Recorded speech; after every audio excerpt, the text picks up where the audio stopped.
Sveiki, kol kas gamta iškalbai daug peno nesuteikia, orai artimiausiamis dienomis beveik nesikeis. Šiuo metu į šiaurę ir į rytus nuo Lietuvos stūkso ir dar stūksos aukštos slėgio sritis. Jos apimtose plotuose bus giedra ir šalta, netgi speiguota. Šios srities pakraštys eis kaip tik per lietų. Dėl to Lietuvoje vyraus žvarbokas pietryčių rytų vėjas. Arčiau aukštos slėgio srities, tai yra Aukštaitijoje, bus vis dar skambiai šalta, o pietvakariuose ne tik šalčio bus gerokai mažiau, bet dar ir pasnyguriuoti žaga. Šiąnakt greičiausiai dar niekur nesnigs. Šiaurės rytuose bus šalčiausia 19–21, Zarasų, Biržų krašte gal ir iki 22 laipsnių šalčio. Toliau į pietus, pietvakarius šalčio bus vis mažiau. 16–18, 14–16, netgi 13–15, prie jūros tik tai 9–11 laipsnių šalčio.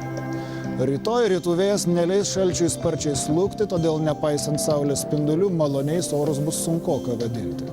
Suvalkijoje ar Šilutės krašte gali netgi truputėlį pasnyguriuoti.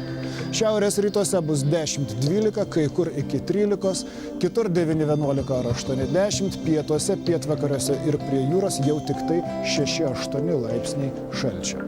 Per kitas 2 paras nieko nauja, nesnigs arba pasnyguriuos itin menkai, vyraus žvarbokas rytinių krypčių vėjas. Todėl drabužius reikės rinktis atitinkamus, šaltis neslūgs. Naktimis paspirgins 16–21 ar 18–23 laipsnis šalčio ir aišku, kad šalčiausia bus šiaurės rytuose, o pietuose, pietvakariuose bus tik tai 13–15 laipsnių. Dienomis šaltis slūgs iki 9–14 ar 10–15 laipsnių. Taigi žiema niekur trauktis neketina ir panašu, jog iki pat mėnesio pabaigos didesnių pokyčių nebus.